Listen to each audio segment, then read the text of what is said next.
Welcome to our Commerce Reimagined series, highlighting the visionaries, the trailblazers, and the people who are changing the way we are defining innovation, technology, and of course, commerce. Today, I am very excited to welcome Yolanda White. She has over 20 years of brand innovation, global and multicultural marketing experience at Fortune 100 companies, from General Motors, Quaker Oats, Estee Lauder, Conagra, and of course, Coke. Yolanda has mastered the art of building brands. The majority of her career spent at Coca-Cola Company, which allowed her to move from managing individual brands to portfolio that deliver over 1 billion annually. Yolanda's first role at the Coke Company was with Sprite. I have to say, Sprite Zero is my drink. That's your go-to? I should never say that, because between Coke and PepsiCo, right. That is my go-to drink. She began building new partnership models to target youth consumers and penetrate multicultural consumer segments. She was promoted to the Coca-Cola brand team, where she played a pivotal role in driving the innovation agenda for North America by introducing vanilla Coke, and later African-American marketing by building new system capabilities and tools across the entire portfolio of sparkling and still brands. Over the course of her career, Yolanda has proven to be a progressive and results-driven marketing leader. Her teams have defined her as innovative, inspiring, and empowering, that is for sure. She continues to empower women through her new loungewear line called DAYO. Established in 2018, DAYO, or DAYO, depending upon where you come from, women is the premier destination for stylish, modern women who want to find high-quality, elegant women's loungewear. Yolanda, thanks so much for joining us and this discussion around Black History Month. Your amazing company, DAYO, I can't wait to get into it with you. Yes, I'm excited about it. Thank you for having me today. So given the track record you were on professionally and this impressive marketing background that you have, what inspired you to take the entrepreneurial leap and start DAYO? Could you tell us a little bit about that process? What was going through your mind? How long were you thinking about it before you made that leap of faith? Listen, when I started in corporate America, I knew marketing was my path. And honestly, I was at Coke for 17 years. I had a very successful career. And somewhere along the way, the success was growing so well that I forgot about my entrepreneurial passion and desire, literally forgot about it. And then there was a moment in my career in which I began to dream again about how I could apply all the things I've been learning at Coke and do it for myself and come with the same stability of a paycheck, honestly, on a monthly basis. But I will tell you, when you're full of passion and desire, it makes you push and pursue in a way that I never even knew was possible until I started DAYO.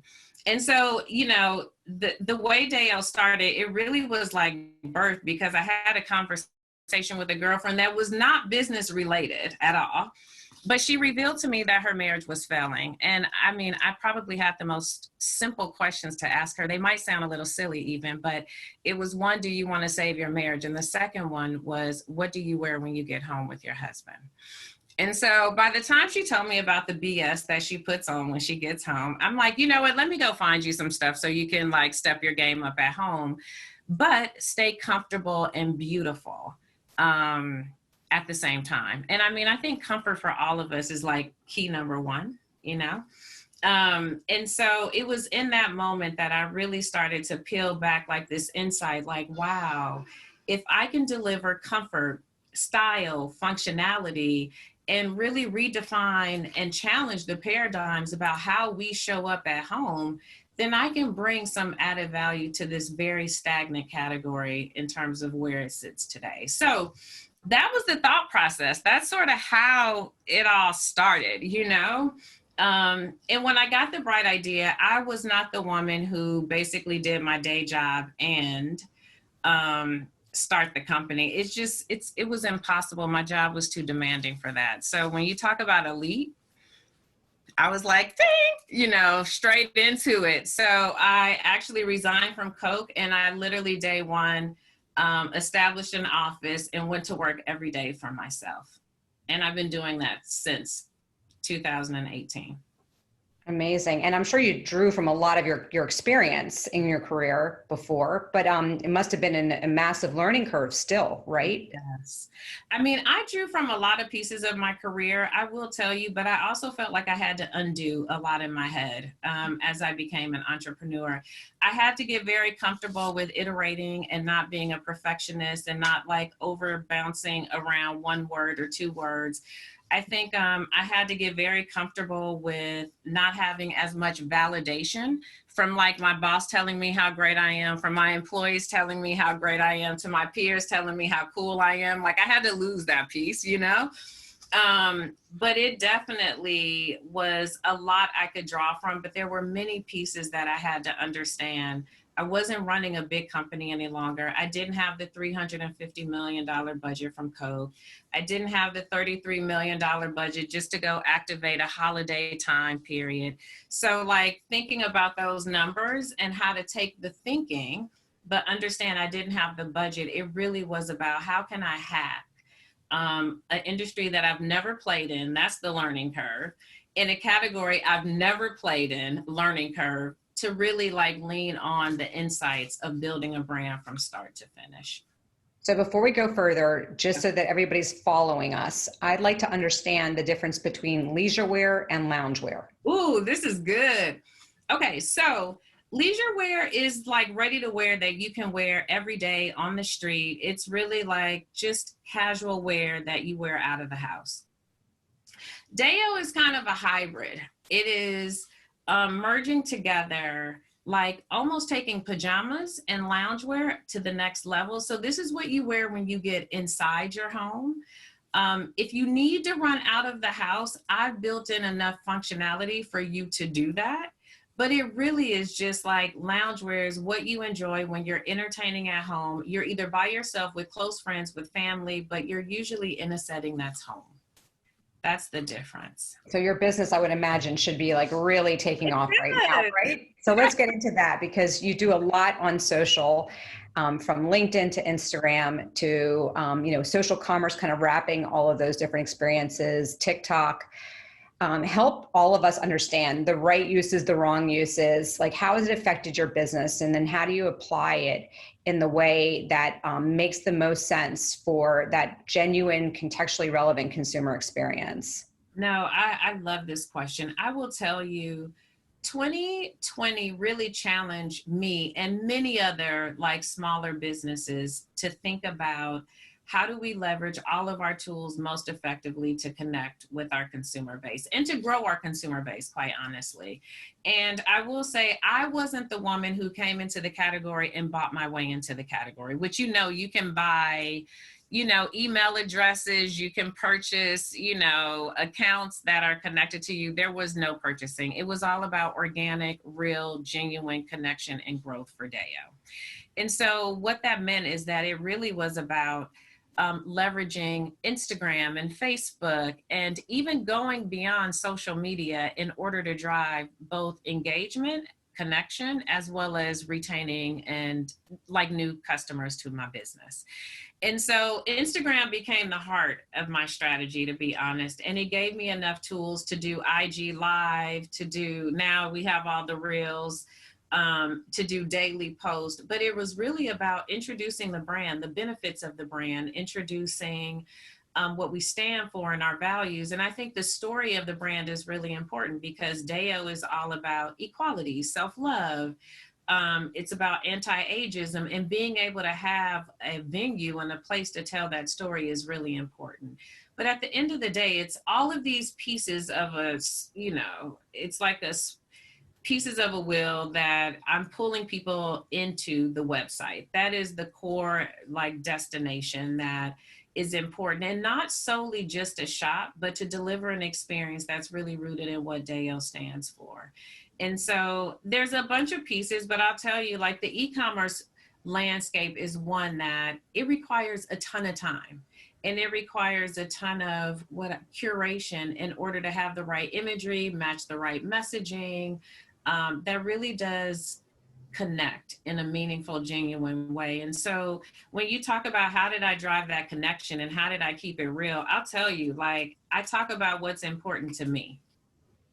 And I keep it real. Like 2020, we've gone through a lot. I mean, we've seen a lot of things happen between the pandemic, between the racial, upheaval that was going on. Like these elements really did spark and touch people in different ways. And I gave every perspective into it, the African American point of view, the white point of view, the Hispanic point of view, and just really created a dialogue and discussion around those things. And I think just being real, just being willing to have a real conversation and move from just a pretty picture to having the conversation, I think helped a ton.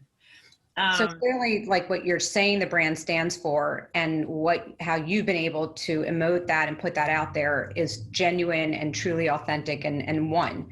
What would your advice be though for brands that, are trying to move into a self-love, empowerment, put the person at the center kind of a narrative, but are having trouble because it doesn't necessarily feel as relevant for the brand? Do you have any advice for, how brands can start to move into more of that purpose space? Yes. I mean, there's many purposes they can go after. It might be self-love. It might be self-care. It might be around family. I mean, you can tackle purpose from many different angles, as you know. I would say like, the starting point really is about what your brand stands for. It really is. It's like, why do you exist and what are you here to go challenge? And for me, it's about helping women see themselves. So knowing what that is the start of it. Articulating it and continuously bringing it to life, I think to your question, it really starts with like listening, reflecting the consumer, hearing what they're going through, and being open and honest enough as a founder and as your employees to talk about what you're going through. I think it's all about authenticity. It's all about real discussion. Like that has to be at the forefront of creating like that real connection with people. And I mean, listen, I don't get it right every time. You know what I mean? It's almost like, I try a bunch of things, so when you talk about what advice would I give, I'm like, just go for it. Like tell the story of self-love, self-care that means something to you and let that unfold in a meaningful way, And so it was funny when we went through the pandemic and everyone was stuck at home, and it was like, I started with my IG lives. And I was like, you know what, every week I am going to give women a new experience so that they can love themselves a little bit more. So I went through everything from a sound bath, and people were texting me like, so should I be in the bathtub? I'm like, absolutely not. It's sound. Like, no, but they loved it. It was sound bath. It was a DIY facial. It was how to do your own mixology because we're all stuck at home. So let's make the most delicious drinks we could ever make for ourselves to treat ourselves. But those are just a few examples, but it's all about doing things that really do reflect what you need, but also what you think the people who are a part of your brand, they also need. So I know this feeling and sense of giving goes much further than even just your own community and your own brand. You do this across, you're from Atlanta, so across the business community in Atlanta, and then I'm sure even further out than that, it radiates. What advice do you have in terms of how people can get more connected to supporting Black businesses, female-founded businesses? What are some things that you've seen that have really worked to elevate the awareness and attention around these businesses? Yeah, I mean, I'll tell you, as a woman, my commitment to helping other women is just a part of my DNA. And I think the more we all hold up a commitment to help another business, another woman on a daily basis, don't make it something you do occasionally. You can make this commitment on a day-to-day basis.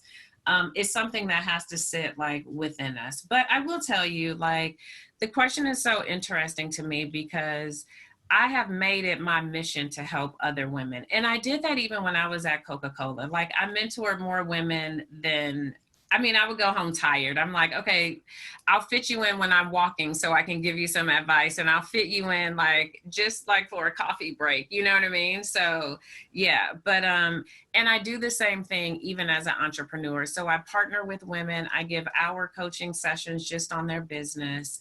But I think if I were giving tangible feedback, what we can do for each other to help our businesses, it would be not only to purchase, but to talk about the businesses. And so some of us are more active on social than others, but it's post that brand that you just purchased that's a woman-owned business, or find one thing that you don't have to purchase the most expensive thing out of their line. Find one thing and just give them a little support, because I tell you, that little support goes so far.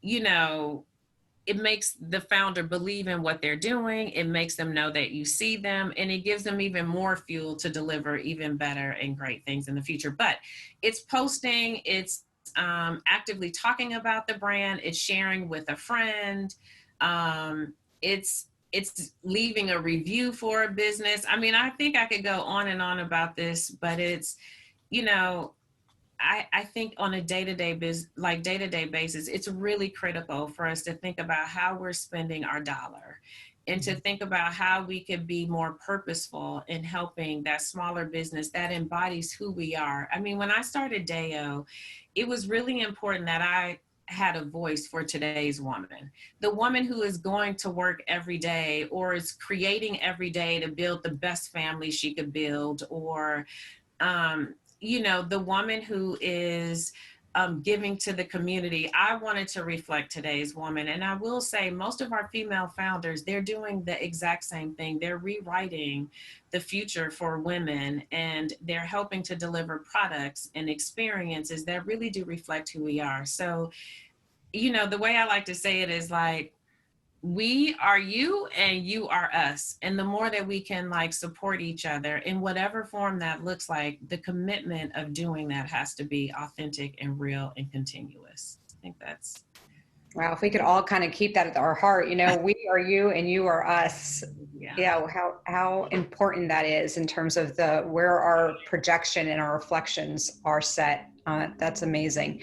Well, we're going to wrap this up now, but I want to give you one last chance. If there's anything about your business, your product, anything else that you want to leave people with, give you a chance to use this time to get the word out. I'll just like give a quick intro to DAYO. You know, one of the things that I would say is DAYO was really founded with one purpose in mind, and it was all about how to make sure that we could challenge and redefine how we show up at home.